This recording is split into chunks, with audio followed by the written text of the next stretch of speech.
Hey guys, Tyson the Subaru Specialist here. Just gonna kind of show you the forward collision braking, how it works. So we've got the two Eyesight cameras right here and here, just beside your rear view.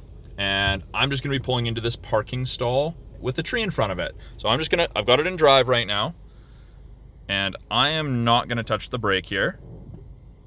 And it'll bring us to a stop.